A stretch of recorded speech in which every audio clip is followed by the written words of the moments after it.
All right. Good morning, everybody. I am Miss Watts, Nicole Watts from Live Oak Junior High. I teach seventh grade math, and this is. I am Amanda Bryan. I am from Denham Springs Junior High, and I teach seventh grade math and seventh grade advanced math. All right. And I'm going to. We're going to give everybody just a few minutes to get signed on. For anybody who's just now getting here and getting to it, give everybody just a couple minutes to go and get there and get ready before we really jump into it. So I'm going to go ahead and put the URL up, what am I trying to say? The QR code that you guys can scan in case you don't have the ability to hit the link on the side. That way you can go ahead and sign in and do the attendance and all of that. So let me get that pulled up for you. Well, might be pulling up crazy stuff. Hold on a second.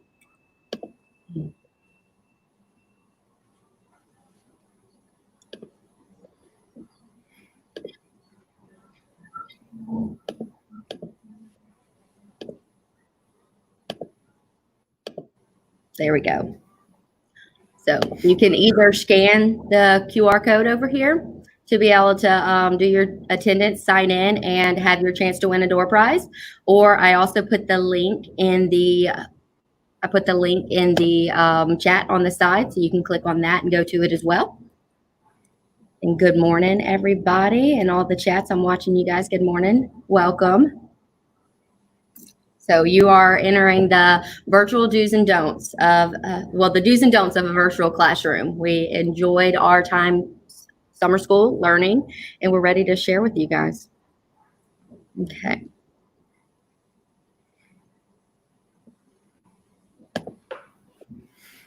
Make that a little longer, guys.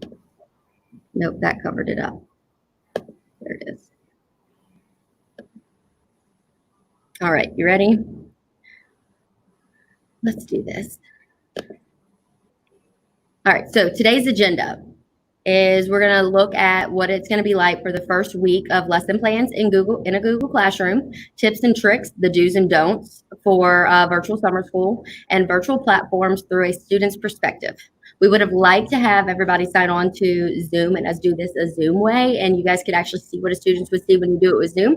But that doesn't work out whenever we have to, change a plan. So we'll still show it to you from a student's perspective because Miss Bryan's computer is going to be pulled up with some of the games as a student's perspective, and so will yours if you guys would like to play along with anything that we're doing. So you'll be able to see it from what we see by looking at our slides, as well as what the students would see by looking at your own devices. Okay.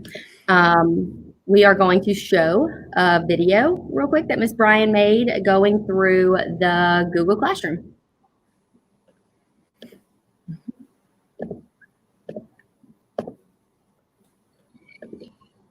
Okay, I want to show you guys what my Google Classroom looks like, and I really want to show you what I kind of have planned for the first week of school going back, just so you can kind of have an idea of what your Google Classroom kind of lesson plan should look like, and so that you can just compare it to mine and then obviously make your own, create whatever you and your partner teachers want to do. So this is my Google Classroom. It's all my classes. I teach seventh grade math and advanced math. So I'm going to go into my class here. You can see where I've just added a bunch of stuff along the way. I've kind of been playing around with this class, so I've got all kinds of stuff. I'm going to go to the classwork. Okay, and so what I have, I've got all of the units broken down, right? So I've got 5 units. Number systems is our first unit, so that's where we're going to start. That's where we always start in 7th grade. So I have it broken down by the day, and then I've got like the title written next to it, so the kids will kind of know what it is that we're doing that day. So if you click on Monday, it shows you, and this is kind of like the district's format. Now, don't hold me to this because your principal may have kind of a different view of what this is going to look like. But I do know for the most part, this is kind of what they expect. So don't hold me to the details here, but just kind of like taking the overview. So I know that we'll have to have a I know that we'll have to have the date and kind of the title, what it is that we're doing. We're going to have the objective written so that the kids will know what it is that they're learning.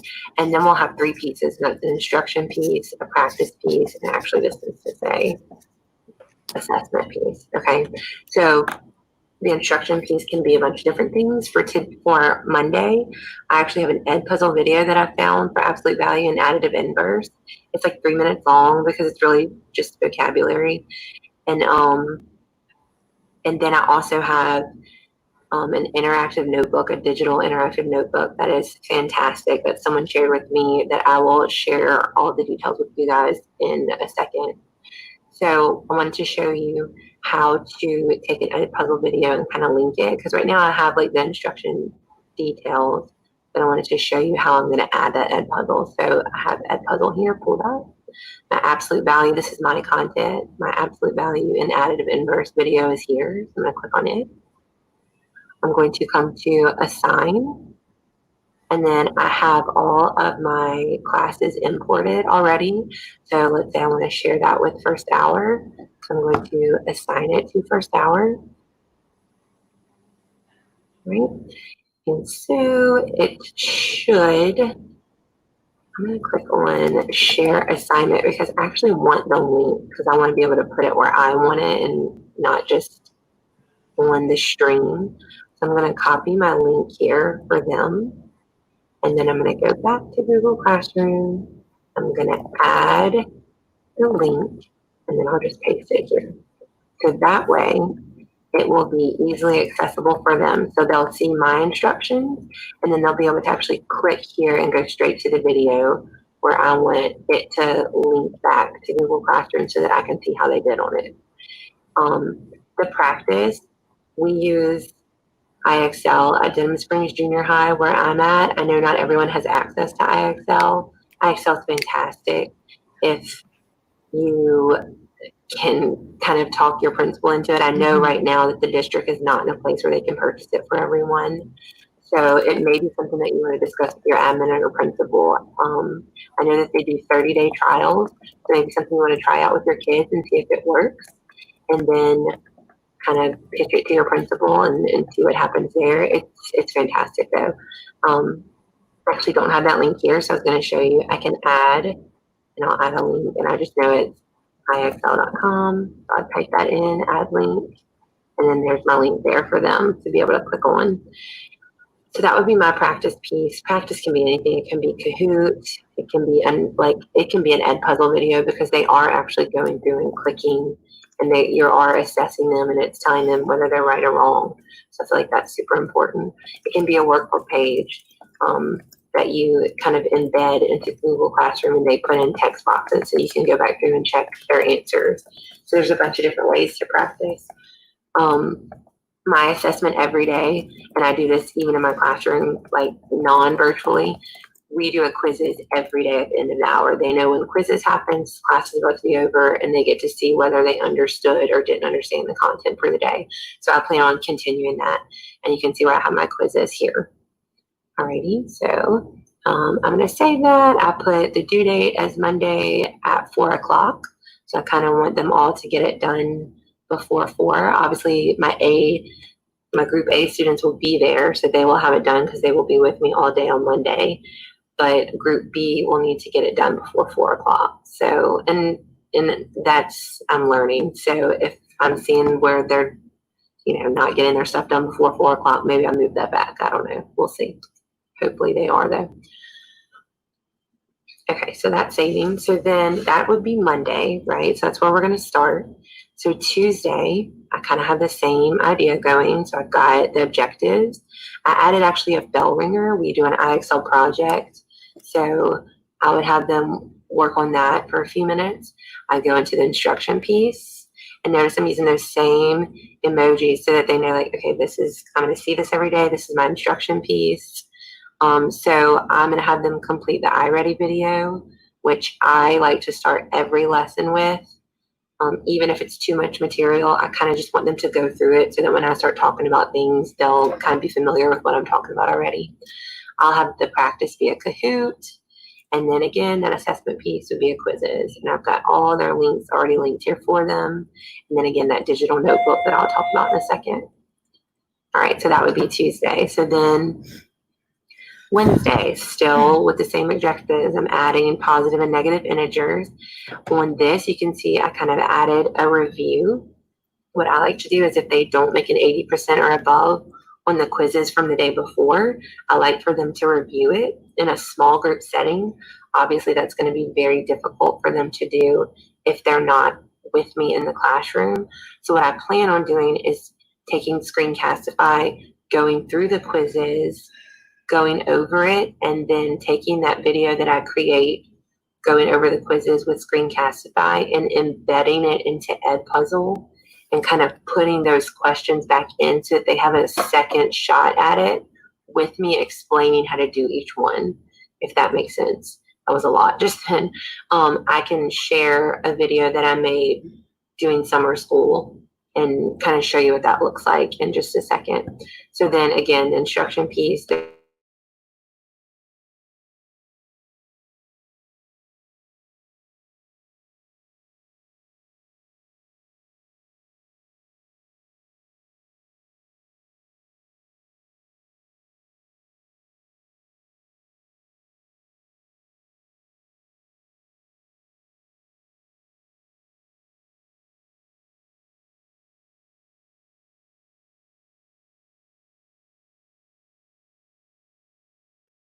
or I found like on this day, it would be a math antics video, and he's going through and explaining, adding integers on the number line, and then it's an Edpuzzle, so they'll get some questions along the way. So that would be my Wednesday, and that's kind of like going to be a review of everything. The quizzes kind of takes them through, like leads them up to what that exam is going to look like. So this would be their last review. So the second quizzes for lesson 1 would be like the final review before Thursday, which I have them taking their major assessment in Edulastic. So again, I kind of have them going back through the quizzes one more time before we take that major assessment. That's 25 points. And we always take our major assessments on Edulastic. So they would click this link and that would take them straight to their test.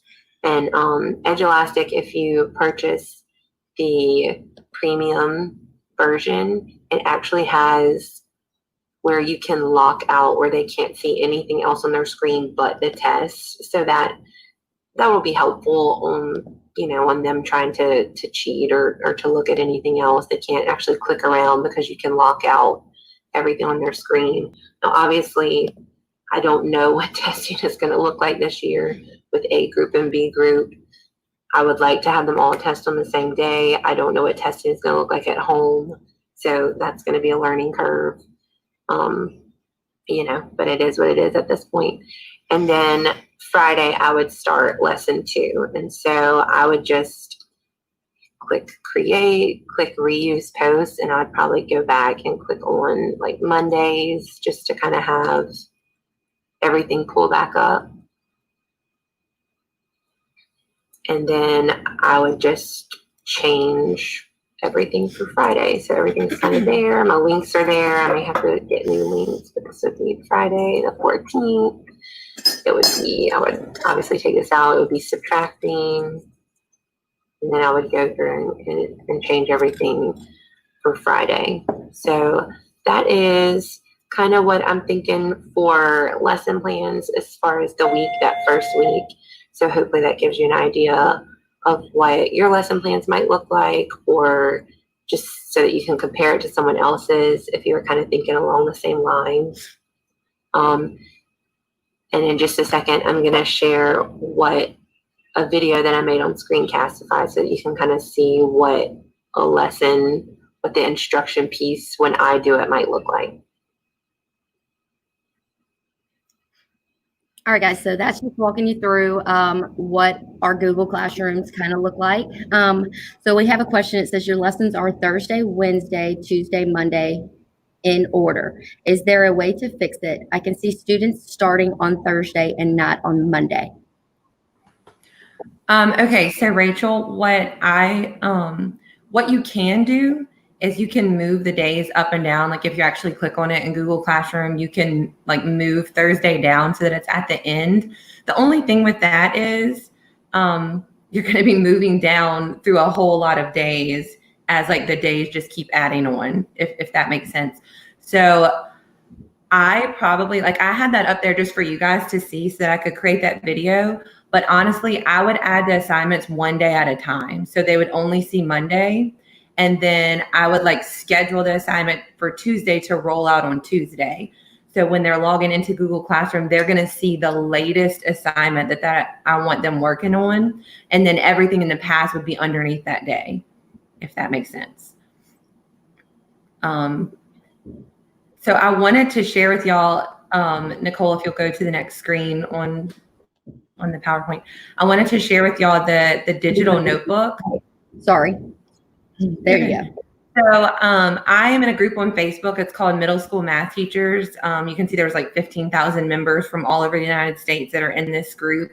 If you are not on Facebook and not in some of these math teacher groups, you really should look at that, because some of these things are fantastic. So the digital notebook that I talked about in the video, I actually have access to 6th, 7th, and 8th grade digital notebooks. So if you would like to take a look at whatever grade level that you teach, if you would like to look at that digital notebook, I want to give credit where credit's due. So Tim Balleray is the one who put those together, and he put it in this middle school math teacher group for just anyone and everyone to use. I actually contacted him and told him that I was going to be sharing it with my district in this professional development. And he said, go for it. And he's more than happy for y'all to take the links and make them your own. I'm actually going to share my screen and show you kind of what mine looks like. Mm-hmm. I don't know, Nicole, if I can do that or not with you sharing. Yeah, let me try. You have a share screen at the bottom of yours. And guys, on that, with the Facebook groups, Miss Bryan, she is completely right. There's also another one called Digital Interactive Notebooks and Binders. It's amazing. So these tips and everything that you can get, and whenever you see everybody with all their cutesy Bitmojis and everything like that, there's groups just completely on how to do the Bitmojis for your Google Classroom and how to make that stuff. So I would definitely strongly suggest looking into some of those groups. Okay, let me see. Oh, it's not wanting to connect, is it?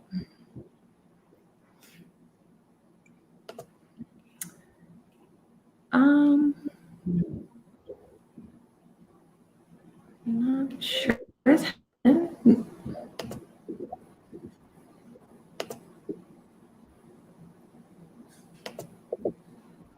Okay, Nicole, it's not letting me share my screen or connect. I'm not sure.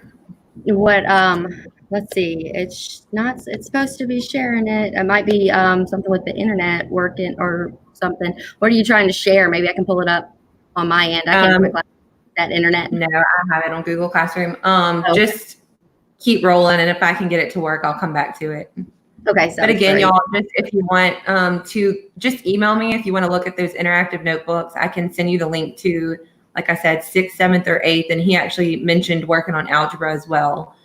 So send me an email at that email that you see on the screen, and I can send you the link to those interactive notebooks just so you can take a look at it and see if it's something you'd be interested in. Oh, and Nikki Levine is doing a Bitmoji classroom session on Friday. She just said that. Make a splash with virtual classrooms. That one's going to be exciting. So, all right, let's go back to our virtual do's and don'ts. All right, so what we have for you, like we said a couple times, swimming through the do's and the do nots and the don'ts of a virtual middle school math classroom. And we're just about to roll through what we learned and some of the fun stuff and the not so fun stuff that we saw when doing our summer school this time. Okay, so do establish a routine of sending out remind messages. I've used Remind for years, and this year my principal has told us every single teacher must use Remind. And guys, if you're not using Remind, right now is the time to do it. With Remind, every single morning, Amanda and I would send out a Remind message to our students. Hey guys, class is starting, 15 minutes. Don't don't be late. And then we'd send in and we'd tell them, don't forget for your bell ringer, we're going to be working on IXL. So log into IXL and be logged on, and then work on this certain standard. And we tell them what standard to work on. So we would use Remind every single morning before every single class. That way the kids knew exactly what they were looking into whenever they came into the class. We set our routine, so it was always going on to IXL whenever they joined in our class in the morning for our bell ringer. But you know what? They're middle schoolers, so we set the routine, and they're not necessarily always going to remember to do it. So with our Remind, we sent that out. And guys, I strongly suggest don't just have your parents on your Remind. If you have students that are of the age where they have their technology with them, they have a phone, have them on your Remind too, because 90% of the time we're talking to our students more so than we are talking to the parents. We're telling our students where they're going, what they're doing, and what they need to be doing with our class, reminding them of the upcoming assignment that's due, reminding them of the test that's coming up. So 90% of the time you're trying to talk to your students. So if your students have technology, they have a cell phone, have them join as well. It's not just for their parents to join. And also have their parents join, because they are really good at forgetting about a test coming, even if you have a Remind for it. You send the Remind and the parents have it, then guess what? Then the parents can remind their kids, oh yeah, you don't have a test? Yes, you do. But with Remind, there is 150 person limit on the free version of Remind. So my suggestion for this is, if you have students that have cell phones, have them have a Remind for the students, but then also have the parents a Remind. So have the parents sign up on a different one, just simply so you don't reach that max and then you're scrambling trying to figure out, okay, where does this need to go? Who do I need to do with this? Where do I need to send it? So definitely Remind is wonderful. Okay, do establish a set of norms requiring students to set up workspace to be present with their mind and material. Guys, this is a big one. This is a huge issue that we saw during summer school. We had, sometimes I was like, okay, sweetheart, can you do me a favor? You're laying in your bed, you're covered up. I know you're staring at your phone and your computer over there, but can you please do me a favor, sit up? We're not laying down. We're not trying to nap right now. Have them set up a workspace, a spot that they know every single day whenever they're doing school, that is where they're going to be sitting. Whether it's at a kitchen table or a desk in their room, just makes them have a spot. We had kids curled up in a blanket laying on their kitchen floor. Just make them have a spot, if that makes any sense. Like, we need a spot. Ms. Bryan, do you have anything to add to that one? No, that's good. Perfect.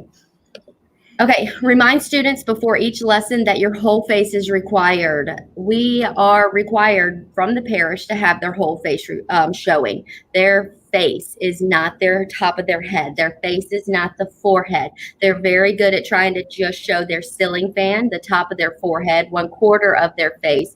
They're good at putting up a virtual background and wanting just the background to show, so they move as far over to the side as possible.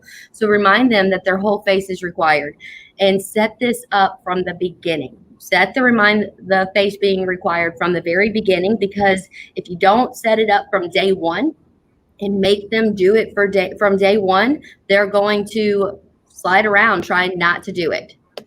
So here's just a few examples of some of the ones that we saw this summer. 16 days, and this is just a very few of our example. Right here on the top corner, the top right corner, guys, that is 6 different students. And of those 6 students, as we're telling them, please show your face, the most we can see is the quarter of one girl's face. Guys, you see everything if you don't shut off virtual backgrounds also and establish a norm and establish workplaces, because like this one right here, he wanted us to see Donald Trump more so than he wanted us to see him. The students' ceiling fans, and then make sure their workplace, guys, is not in front of a bright lit window, because even when this poor student right here did show all of his face, we could barely see him because the window in the back was so bright, it was blurring out their face and you could not see what they were doing and what they were, you really couldn't see their faces. Nicole, let me jump in real quick. I just wanted to make sure that everyone understands what like all the tips and tricks, the do's and don'ts that she's talking about right now is in a complete virtual setting. So when we go back next Friday, it's going to be like A-Day, B-Day. So all of these tips don't necessarily apply to phase 2 teaching. This is all phase 1 straight Zoom teaching. So we're kind of giving you some tips if we have to go back to phase 1. Hopefully that's never going to be the case, but just kind of keep that in mind as she's going through some of these tips. Okay. Yeah.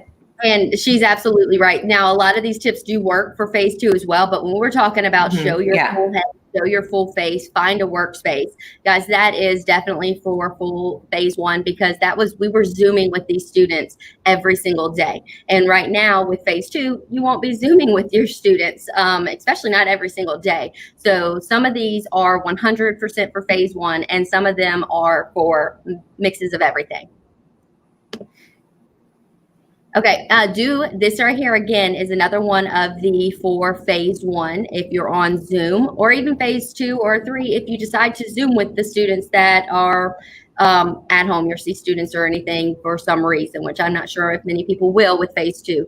But do enable a waiting room, guys. We have on Zoom, you have the ability to enable a waiting room. When you enable the waiting room, what happens is all the names pop up on the side as they try to enter. That was one way that we took our daily attendance. As the students popped up in the waiting room, we checked them off on our attendance, and then we hit mute all if we wanted them to join our class with everybody muted. And you can also see if their videos are showing, and that's one of the requirements, was having their video showing. And you can see if their video is showing, and if their video is not showing, then you have the ability to tell them, look, your video is not showing, you got to get your video on before you can join in the classroom. So enable that waiting room. It's great.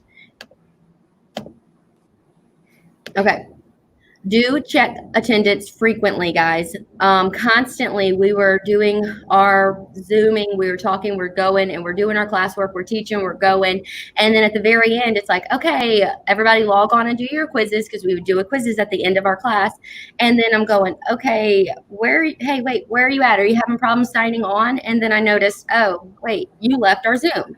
And if you're not checking attendance regularly, you won't realize whenever they leave your class. And they would leave our class constantly, and then next thing you know, they'd pop back up sometimes, and then they'd leave for a while, and then they'd come back, or they just leave and not come back at all. So definitely check your attendance frequently, guys. There's a setting in Zoom that allows you to turn on a doorbell. Turn that doorbell on. Can't stress that strong enough. Turn that doorbell on, because it will make a doorbell chime the second someone leaves. Then you instantly know, oh, she left at this time, that she left this class at this time. Oh, wait, you came back here 15 minutes later. And then when you hear that doorbell, you can look up, you can see who has left, who has entered your waiting room, and then you can mark that on your attendance.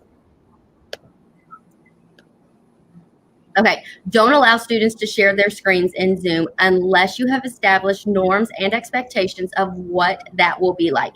You can share your screen in Zoom, just like we're doing here, and I'm sharing our slide with you. Guys, if you share your screen, if you allow the students to share your screen in Zoom and they are not set up with any kind of established expectations, they will share all kinds of stuff.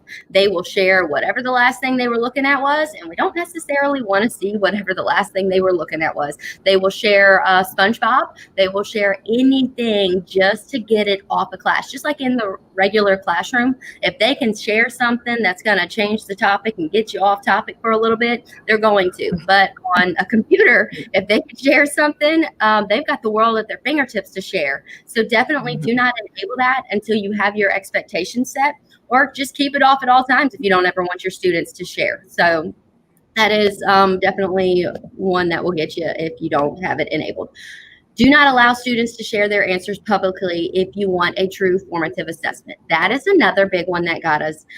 We like to do what is called a whiteboard showdown. A lot of you probably do it in your class, where you will play and they'll do their work and they'll answer it on a whiteboard. And then you say, okay, ready, set, boards up. And they hold up their whiteboard to show their answer. We did that. You could do that virtually. We did that on Zoom every single day. The students love it.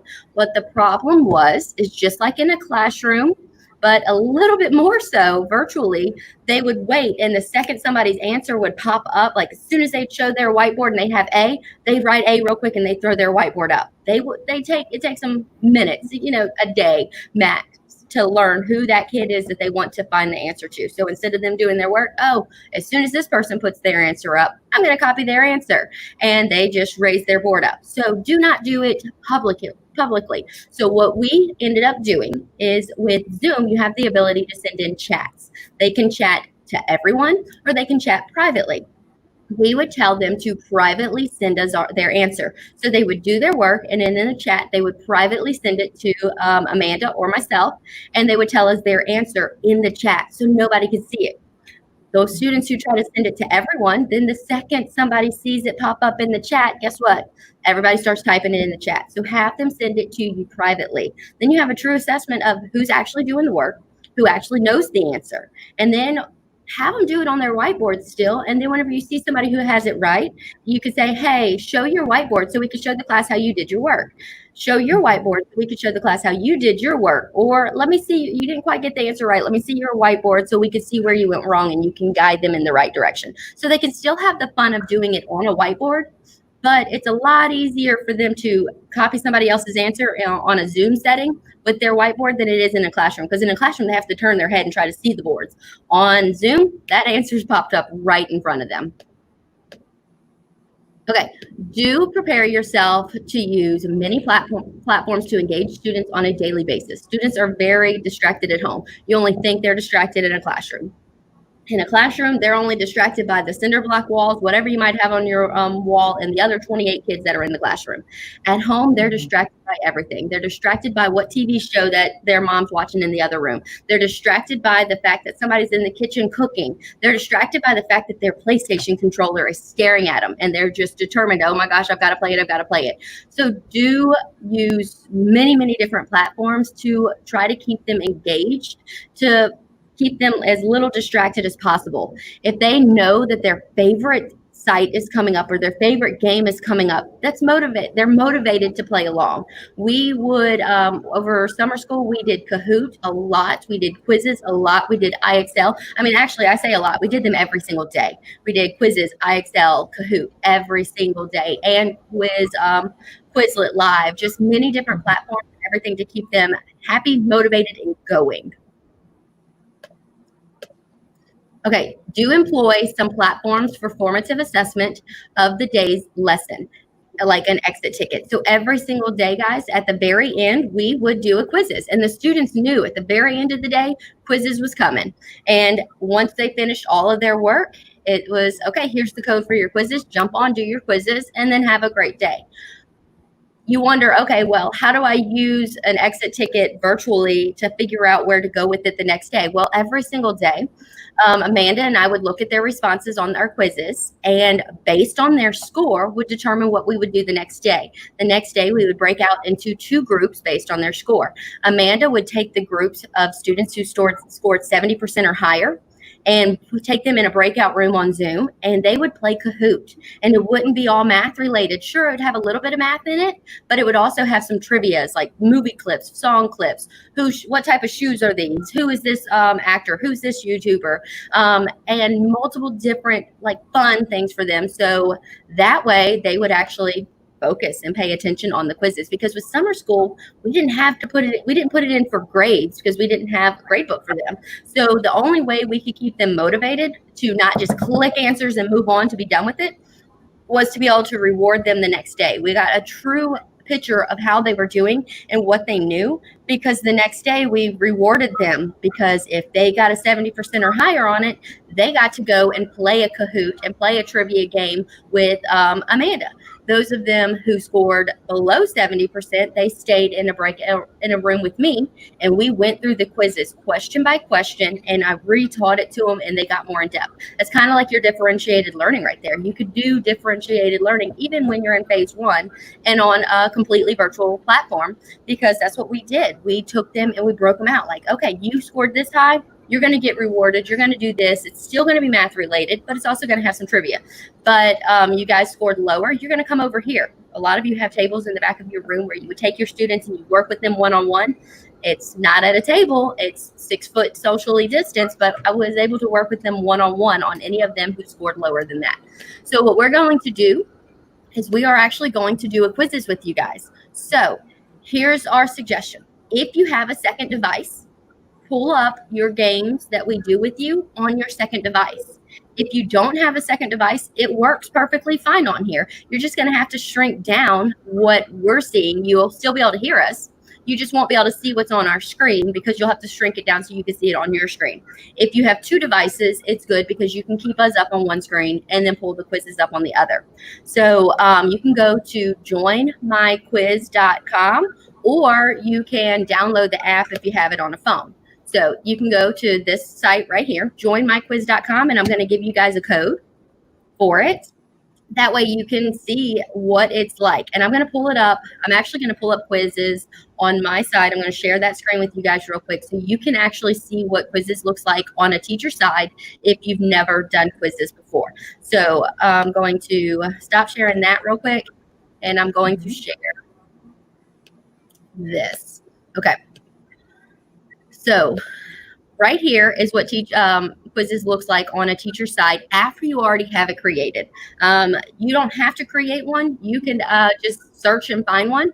But once you have quizzes created, you have the ability to assign it as homework. That way, if you want to assign it as homework, so you can use this in your Google Classroom. It doesn't have to be a bell ringer for the end, an exit ticket for the end of the day, or a test in the middle of it that everybody's got to do at the same time like we're about to do. You can assign it for homework. They can click on it in their own time as long as they do it by the deadline, and they can do it. Or you can select Play Live. Play Live is what we are about to do. Once you select Play Live, there's all kinds of different things you can do down here. You can add timers. You can show the leaderboard. You could shuffle the questions, shuffle the answer choices. There's memes. The kids love whenever you have the memes pull up on their thing, because in between a question, after every question, it's going to show a meme or different music and different things like that. So also, another thing is name factory. Students can use fun quizzes generated names if you want that. Or guys, if you have Google Classroom, you can have the students sign in with their Google account, and it's going to be their at livingstonschools.net Google account, and they're going to be able to just do it that way, and it'll sign up for you. You can create classes with quizzes, and then it could separate you for the classes where it shows, okay, here's this class's results, here's this class's results. So it's not a mix, it's not a jumble of 150 students all at the same spot. It can be separated into classes and do it that way. So it's really, really user friendly. So that's what it looks like on a teacher side. I'm going to hit go, and I'm going to get the code for you guys. So this is what you got to do right here. You go to joinmyquiz.com, and then you enter this code, or you can download the app and you can enter that code.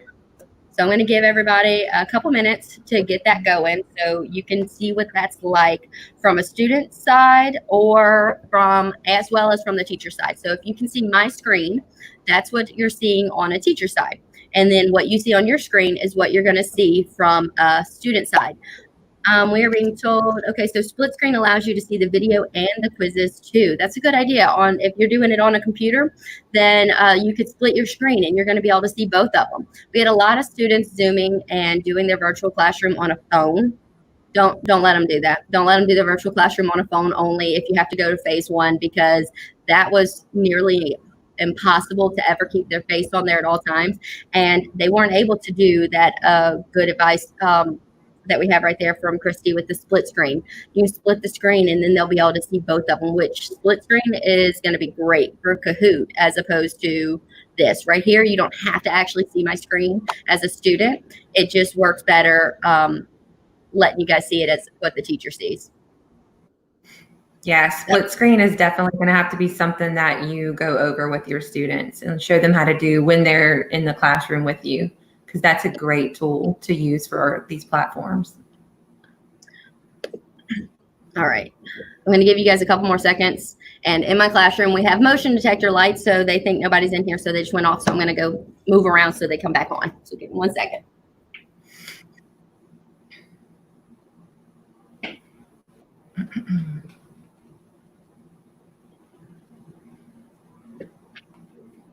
Right.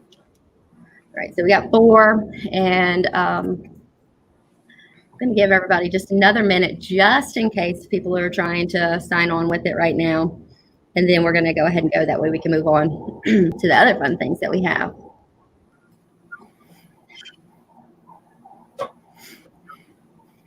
And it's fine because Quizzes is probably a pretty commonly used platform.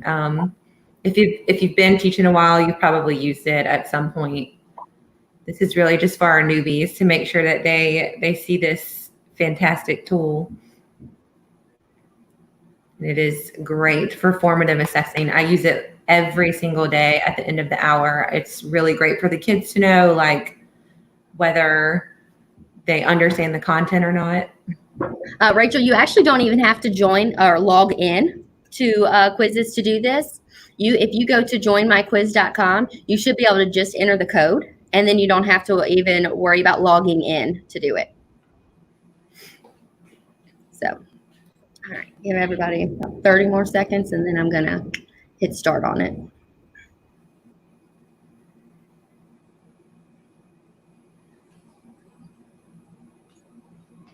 Okay. And also, once you hit start, if somebody joins in a little bit later, they'll actually still be able to join in and go. I had times during our quarantine session where I did quizzes once or twice a week, and then every Friday we did a trivia quiz that had nothing to do with math, just it was something fun for them, and they were able to join in. And I would keep it running for about 2 hours. It was a live game, but I would keep it running for about 2 hours. That way, during that 2-hour time period, the students could jump on and play it against each other.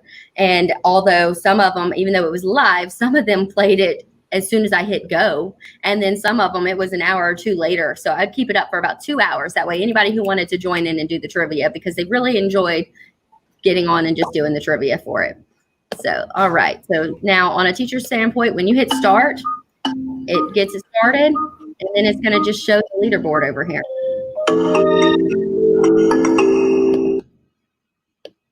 And then you can see the questions, you can see the leaderboard. And whenever I did it, I made this one a little bit different than I would on any of my quizzes in a math class, because I wanted to show you each of the different types of questioning that quizzes had. A lot of times when we did it over summer school, we just did the, for the most part, multiple choice or select all that apply. But guys, sometimes you want them to, if it's not math, you're going to want them to type in their answer, and you could do that. You can poll them, you could type in your answer, you can multiple choice. They have so many different question formats, and it's really great. And with just quick ones so you guys can see what it's like.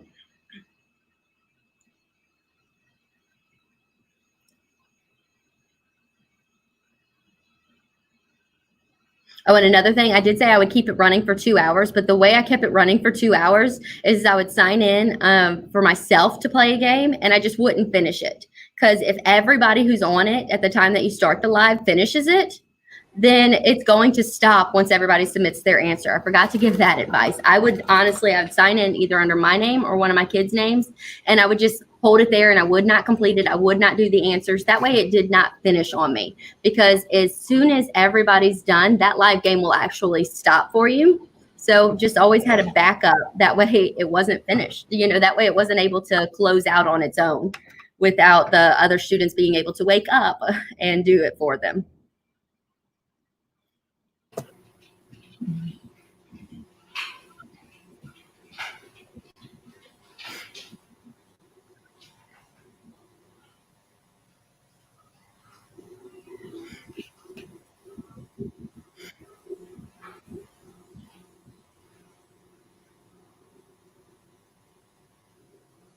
All right, so right now it goes through, once you're finished, it's going to go through and it shows you the leaderboard. It shows where the players ranked. It shows the questions, the percent with it. And notice this one, it says 100% of them are answered. And since it was a poll, there's not, it's not like it's going to tell you right or wrong. And over here, where it's got the greens and the reds, it's showing you the different rights and the wrongs and things to that, things along that line. I'm going to switch back to my other screen and go back to showing you guys our virtual slides. And then I'm going to look at the questions that we have on here just to see, just so I can see if I need to answer any. Do you create your own for every day? It depends. Yes, typically I create my own. Do you have to? No. You can go on quizzes and you can search any topic that you want and you can just pull one up. That's the fastest way to do it.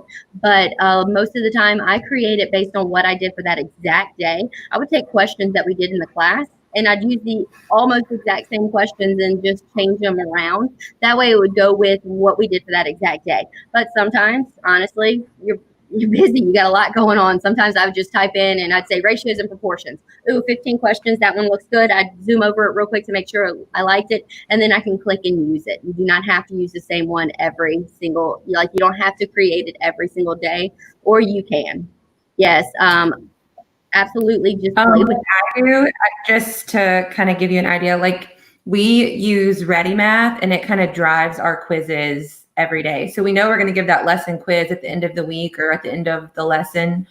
So I'm constantly looking at that lesson one quiz in Ready Math, kind of modeling or mocking some of the questions that are on that quizzes or that Ready Math quiz into my quizzes so that the kids are prepared the level of questioning that Ready Math gives them.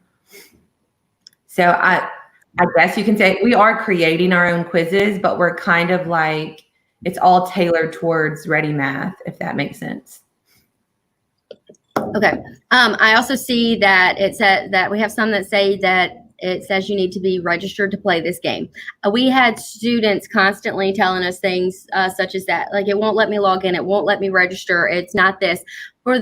Whenever you do this, I strongly suggest if you have them, you set up your own classes because you can set up classes. Let me pull that up and show you what I would do. If you import all of your classes to Google Classroom and everything ties back to Google Classroom, then I don't know that they'll need to sign in once they've, well, I guess they will. They'll have to sign in on quizzes, but they'll use that Google Classroom sign in and it will automatically tie them back to your Google Classroom and you'll see their scores in Google Classroom. Then you can input them into the grade book if that's something that you want to do on PowerSchool. It's really user-friendly, like Nicole said. Yeah. It's just something you have to kind of mess with. Yeah, you just have to play with it. And what it does right here is just like this. It sets it up on your on your quizzes. It sets it up with different classrooms. That way, whenever you come on here, you can just say, oh, okay, I want to see how second hour did on this, or I want to see how fourth hour did on it. And you see how it says import Google Classes. Right here, I had that set up before, because at the end of last year, I just took out my students from that year and I was going to add my students from this year. So I had it set up over here. Well, since we're using Google Classroom, I'm actually going to delete all of these and just hit import Google Classes. Once all my kids are in my Google Classrooms, I'll be done with it. I'll just have it imported over there. Okay, so let's go to our next one.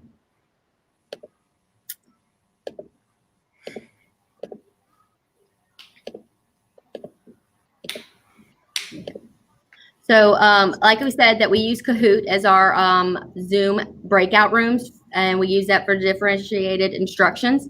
So we're going to let you guys see what Kahoot looks like from the teacher side as well as from the student side. You're going to go to kahoot.it. And when you go to kahoot.it, that's the site that you go to. All you do is type in kahoot.it. You'll have students accidentally type in kahoot.com. Don't, that's not going to work. That's where a teacher would go to sign in on their stuff. So not kahoot.com. They need to go to kahoot.it. And then you're going to enter this code that I'm going to give you guys. Let's see if I can. Oh, nope, can't type it in that way. Let's go back real quick. Let's see, can I write on this? Nope, okay, it's not gonna let me write on it. So I'm just gonna tell you guys the Kahoot code. Let's go right here. Let me get it pulled up.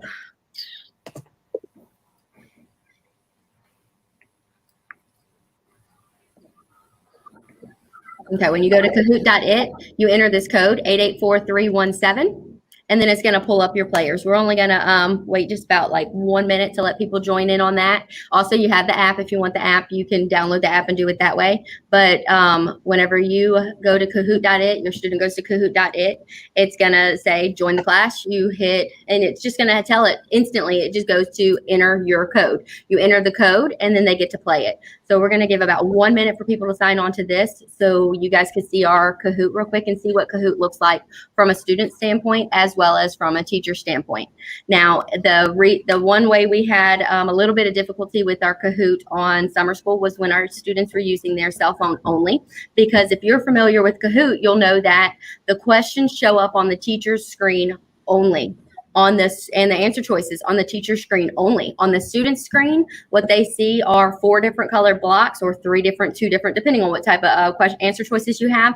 And then they just simply click the color box that goes with the answer that's on the teacher screen. So in a 100% virtual setting, this was a little difficult for students who did not have 2 devices, because they'd have to see our screen, read our question, see where their answer choice was, shrink our screen down, jump to their other one, click the answer. And the thing with Kahoot is kids like to do it fast, because the faster you answer, the higher your points are.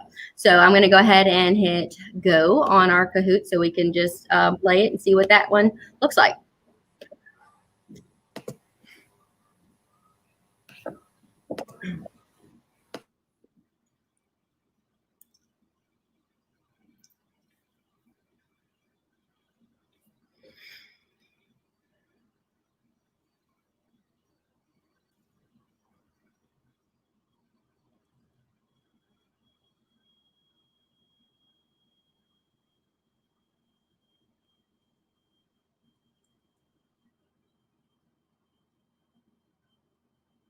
All right, so see, very good, Ariel. Everybody got that one right. And then we go and we move on to the next question. It shows you your leaderboard, and that's the part. In an actual classroom, the kids love this because it pops up on your screen. They see the leaderboard, they watch where their name goes, and they are just completely enjoying it.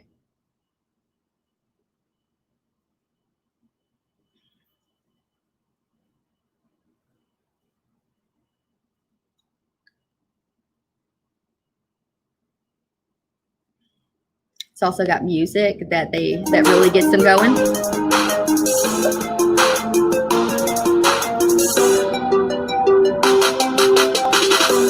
When the students are working a math problem and they have that music going in the background, it makes them even more anxious, and then they're like really rushing, trying to get it. I love the green, no comment.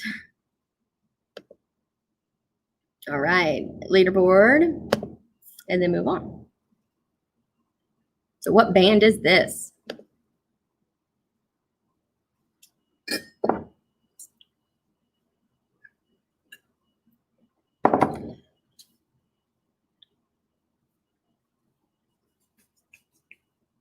Apparently I did not leave the answer, give you guys enough time to answer that one, because only one person got it answered. Okay, we're going through it quick, again, just so we can show you. And notice nobody got it right, and so it didn't change anybody's scores at all.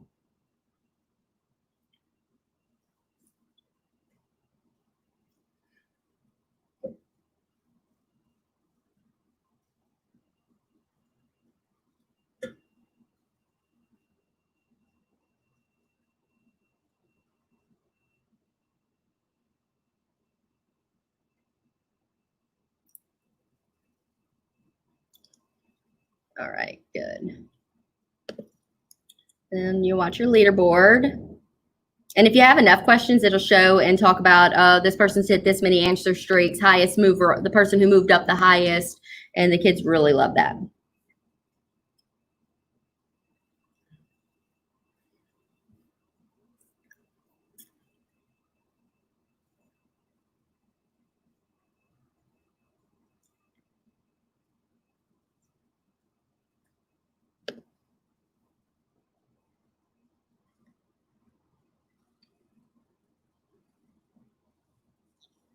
Good job.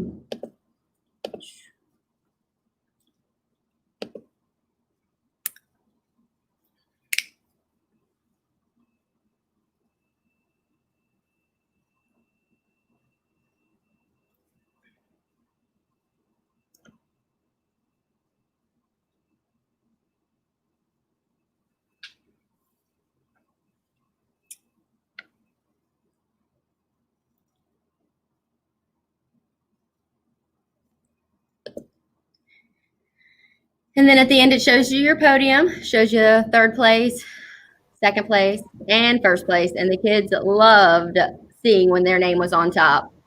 And let's see, and our winner is Miss Bryan. And I promise she did not see this trivia before we did this. I made this one on my own. She didn't see it. She didn't cheat. She is just good. All right, so that's how quizzes works. Kahoot worked. And like we said, we use that every day for the most part as our reward for the students who actually tried and put forth the effort on reward there. Like they put forth their effort on quizzes and didn't just select answers to move on. All right. Great. Okay. And Rachel Johnson said on her phone, it's seriously lagging. So she can see why it'd be more beneficial to play on a computer. Yeah, so you're going to have issues like that. And the kids had issues like that all summer school. And I just played it and had to jump back and forth between screens because I have about 12 tabs pulled up, so I couldn't split screen. So yeah, Kahoot virtually, it's a little bit tricky to do. But the kids still had fun with it. So it may be something that you still want to try, even though it's tricky. Yeah. And it also, Kahoot has a way that you can also assign it for home play. You know, it doesn't have to be the live game that we're doing here. So don't think you can only do Kahoot as a live thing. You can also assign it as homework or anything like that as well. Right. Okay. So do you Screencastify to create videos of yourself? Reteaching skills for those students who did not do well. Upload your video to Edpuzzle and allow students to answer those questions again, along with your instruction and guidance in a safe place. So there's times that we have also, instead of breaking us out into Kahoot and then me and the other one slowly going over it with them, we have saved time, and Amanda went through the quizzes and did it with Screencastify and then through Edpuzzle and worked the questions step by step, one at a time with the students, and they were able to do it. And then the thing with Edpuzzle is you can stop it and pop in your question right there, and they aren't re-answering the question on quizzes, they're re-answering the question on the Edpuzzle. So that was really good. And it was great because they could then go along with it on their own pace. So if it's a question that the students actually knew and they got it right, then they didn't have to spend as much effort going over it with you. They could just, okay, watch you do it, do the answer, and then move on to the next one. Right. So this is kind of like the differentiation piece that you can use in your classroom. Obviously, me and Nicole had each other through summer school, so it was very easy to accommodate those breakout rooms with each of us. There was a teacher in each room. However, we know it's not going to be like that when we go to school next week. So what I figured out was if you want to take those quizzes every day and you split them, so you've got the kids that make the 80% and they get to do the Kahoot. And Kahoot is a lot more fun when you run it live. So you want to be there with those kids being able to run that Kahoot live and have, you know, those top kids compete against each other. What I did was I went back through the quizzes from the day before and I kind of walked them through very slowly as if they were in like a small group setting. And I used Edpuzzle to take the video that I made on Screencastify with going back over the quizzes, and I inputted it into Edpuzzle and just kind of put the multiple choice questions back in throughout the quizzes so that those kids who didn't master it the day before would have one more chance to kind of go through it and see it and hear me talking and hear me going back through the content with them again. And then we'd get up to the question and they could answer it one more time just so they felt that confidence coming away with, you know, so they're not left behind where we just move on. They get one more chance to kind of look at it one more time and they feel that confidence going into the new content that we're teaching that day. I can share this link with you. I was going to pull it up and let them watch it for a second, Nicole, if you want to stop sharing your screen and I'll share mine. Okay. Just so they can see what it looks like, just real quick. Right. There we go. Okay, let me see if it's going to work because it didn't work a second ago. Okay, let's see. Okay, I'm going to pull up Edpuzzle. I'm going to go to my content. And Nicole, just to make sure, are y'all seeing that? Yes, we are. Okay, good. So this is one of the Edpuzzle quizzes that I used for summer school just to kind of see if it would work. I'm just going to kind of fast forward so y'all can kind of see what this looks So in like. order to go backwards and figure out what that original price is, I would do the 320 divided by 80%. So as a decimal, that's 0.80. So then once I do that, I'll have my answer. Okay, and you can see I'm going through and I'm explaining step by step what they need to do. So I'm not like leaving anybody out to dry. And they can see I get them right up to that answer. And then what Edpuzzle is going to do, and all I did was input this question right here where I paused and just retyped the answer choices so that they can do it and click the right answer so that, like I said, they can get that confidence and kind of know what they're doing. And as the quizzes goes on, I just kind of let go a little bit more. So this one, I mean, I worked it right up to the answer. And as we're going through, I'll just kind of let go of each step, kind of that gradual release so that they can kind of build the skills on their own. And they're doing this on their own with their earbuds, and I'm with the other kids playing the Kahoot on the smart board or something. So that's kind of my idea that I have to kind of split the class when it's only me in there. Yeah, it was great. It worked good. And then whenever they finished on their own time, they would just come back to us like, okay, I finished it. What do I need to do now? Mm-hmm. All right, so do make sure to change the timer on your breakout room. Guys, if you are in a full virtual setting and you are doing Zoom and you want to do breakout rooms, automatic timer is set for 60 seconds. Make sure you change that to 10 seconds.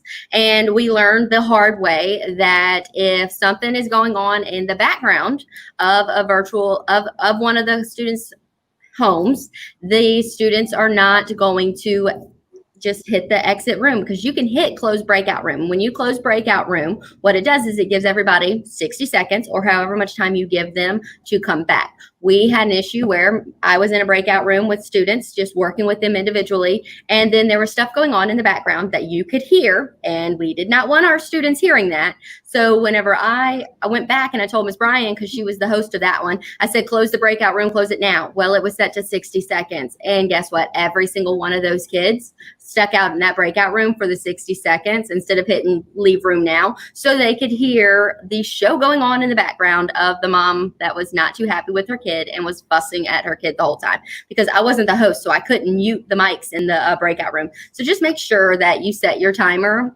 to the lowest amount of setting possible. That way, whenever you want the kids back in your class, you can hit that button and they'll all get out of that breakout room, and they would have gotten 10 seconds of it as opposed to the full minute of it.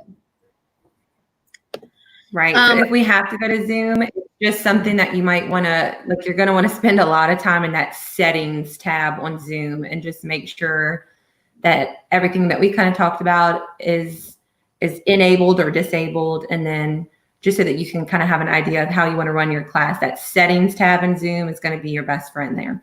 Yeah. And it's long. Don't just look at it a little bit. Scroll through every single one and read every single one of the ones on the settings tab, and then change it. Change it as needed. Once you set those standards and the kids know how to behave and you know they're going to act right, you can go back and just change one of those standards to go along with what you know that your class can handle. So another one that we did was Quizlet Live. The kids love Quizlet Live. Quizlet Live was amazing. What it does is it groups the students, and then it gives them a question. And then let's say you have 4 answer choices. Those 4 answer choices are split between the students, and only one of the students in that group actually has the correct answer. So all the students are working it to get their answer to see if they have the answer on their screen. And if they don't have the answer on their screen, they're fully dependent on the other people in their group actually getting the question right so they can move on. Right. So this is a great one I use in my classroom where they get to like get up and move around and group together. But we did this during summer school. And at the end, when we kind of polled them and asked them what some of their favorite things about summer school was, a lot of them said Quizlet Live, even though they were all, split up at their homes and they couldn't actually be sitting with each other. They still really liked it. It was real competitive. So I kind of wanted to show y'all that and what that looks like in a virtual setting. So I'm going to pull up Quizlet Live if you want to stop sharing, Nicole, so I can get it going. Okay. And I'm going to share. Okay. And then what I have is just geometry vocabulary. This is what I kind of use a lot in my classroom. It's just vocabulary. We did like proportional reasoning vocabulary during summer school, but I'm going to pull this up for you so you can kind of look like, or see what it looks like in a math setting. Let's see. Okay, and so get live going. And if you will, just, I'm going to pull the code up. Let's see, we're going to do teams because it's way more fun doing teams. And then we'll do, okay, and that is the code. If you'll join, you have to go to www.quizlet.live and you'll type that code in. And as soon as I have 4 players, I can split into teams. It's definitely a lot more fun with more people though. So let's see.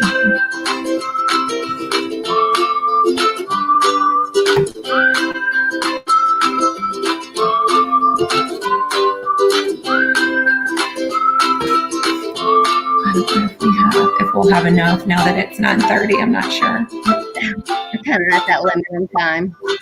Mm-hmm. Well, I know there's more trainings going on, so people may have had to jump off to go.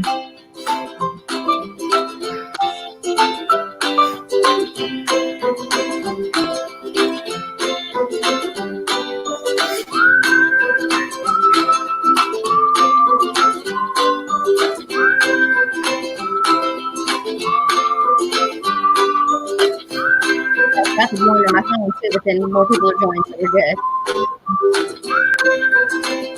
Yeah, we have enough players. I'll just give everybody one more second.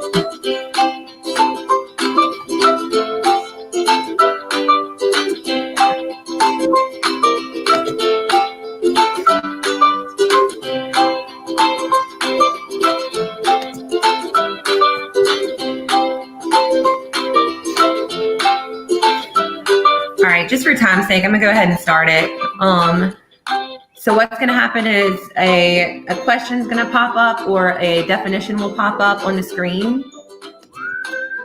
Turn this off real quick. And then you're gonna have the answer choices split. So you're gonna see some of the answer choices, but then your team members are gonna have the other answer choices. So you really have to depend on each other to know what you're doing.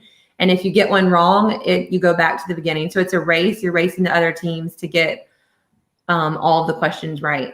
So I'll just turn it on so y'all can kind of see what that looks like. Let's see, maybe, here we go.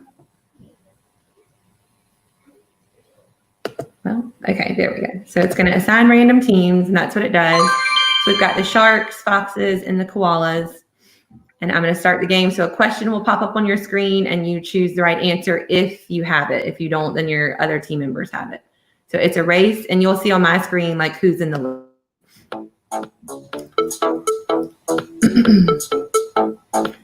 And this is all 7th grade geometry. So if you don't teach 7th grade, some of this stuff may look foreign.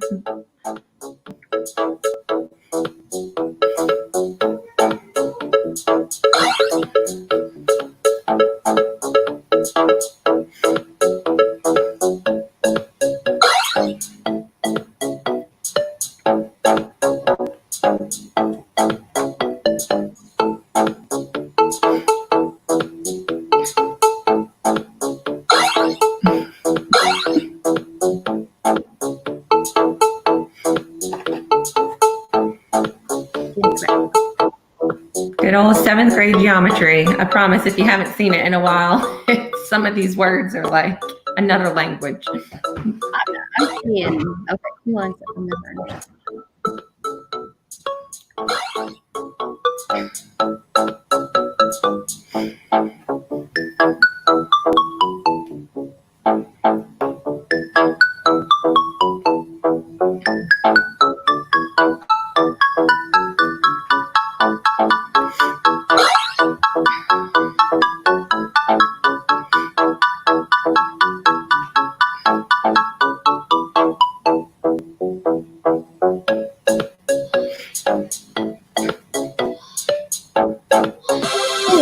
Awesome job. So our foxes, we might have some 7th grade teachers there, but that's awesome. So you can see it's super quick. Mm-hmm. and the kids love it. So you can see how competitive it is. And obviously it's a whole lot, let me stop. It's a whole lot easier if you actually have them together because they can kind of talk through it. But then sometimes you get that smart kid that kind of does all of the work. So what I find is sometimes I make them sit in their desk and like they're all split up and they can't talk to each other. So they really have to know what they're doing. It's a great way to review vocabulary. At the beginning of the school year, I usually do multiplication. So we'll go through like multiplication practice. And then on Friday, we'll play a Quizlet Live with our multiplication, and I have rewards and candy that I'll give out to the winning team. So they really like it. So it might be something that you want to utilize in your classroom. All right.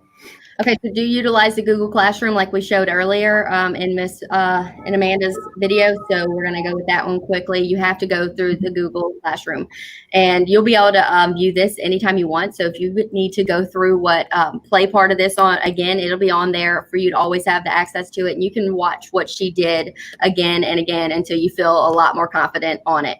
One thing we did notice that was if you post your assignments in Google Classroom before our meetings, our 100% virtual meetings, the students would have somebody help them get the answers to it, finish it up, and then they'd feel like it was okay to not show up at class. Now it is going to be a little bit different with us, with ours, because we have to have it up there and for both the classes. So you're going to have to post it in the morning. But whenever you post it in the morning and your students that are on campus are going to be able to work it, they're not really going to be able to get onto it too much before they get to your class anyways. So this mainly works for at home 100%. Okay. Do incorporate a virtual reward system to motivate them. We know that, like Ms. Brian just said a minute ago, we like to give candy, you give treats, you give stickers, you give different things in a classroom. Well, if you go 100% virtual, it's a little bit more difficult to do some kind of reward system, but guys, be creative. There's plenty of different virtual reward systems that you can have and different ways to reward them virtually. And if you do this, and yeah, we're on A-B schedule right now. Just because if you do something on an A day, that doesn't mean that B can't get their reward when they come to class the next day. And sometimes recognition goes a long way. So if you make a list of like, here's my winners for the week and send it out through Remind so that parents can see it, that right there is enough to motivate them and keep them going and keep them competing. So just seeing their name and having their parent be told that they did good, that works for them. And most importantly, guys, don't panic. Don't panic. We are all in this together. It is definitely something not to panic about. You have a huge group of people that you can come to for questions at any time. So don't panic. You got this. Yeah. Okay, now here's another QR code. This is for the end of the presentation survey. So you can either, oops, I backed it up past it. You can either scan the QR code, or I'm going to stick the link in the chat. I was told the link and the chat don't necessarily work during the broadcast, but I'm going to stick it in there anyways, just in case. But you can scan that QR code, or you can hit this link in the comments that I'm putting there. So share this so you guys can see that QR code. Can you share that screen? There you go. Yeah. Yeah. So I was trying to get it pulled up, exited out of it for us. So there's your QR code, or I have the link in the side over there. And guys, we are going to see about sharing this with you guys. And just so you know, this is Amanda Bryan. So amanda.bryan@lpsb.org. And I'm Nicole Watts. So nicole.watts@lpsb.org. If you have any questions, you can definitely email us at any time as well. And I will be emailing those links. I saw a few of you email me and ask about the interactive notebook, and I'll be emailing those links as soon as we get off here. All right. Any last questions? Thank you so much for joining. This was a lot less painful than I thought. Yes, it really was. Yes, it was. All right. If there's no questions, I think I gave you guys a chance with the URL. You guys, thank you so much. Don't panic. We got this. We're all in this together. And have a great time. And good luck on this adventurous year that we are about to embark on. Yeah. Good luck. Bye. Wait, I was told you could import grades from Google Classroom to PowerSchool. Do you know if this is true? If so, would you show us? Actually, yes, it is true as long as you have the program for it. My principal is purchasing the program per teacher, so I don't know if it's a parish-wide thing or if it's something you're going to want to talk to your principal about. If I'm not mistaken, I think it's like $20 per teacher to have the program that automatically imports it from Google Classroom straight into our PowerSchool gradebook. So that is something, I don't know how to use it yet. I've never used it. So that's something you're going to want to talk to admin or your principal at your school about to see if that is something that you guys are going to get. All right. And with us not having students right now, I don't know that we could. I don't know that we could show you how to link the two without actual students just yet. So. All right. That's a good question, though. All right. All right. And if that is it, we are going to go. And again, contact us if you need anything. And Amanda's going to send out this presentation to you guys shortly. Have a good day. Bye.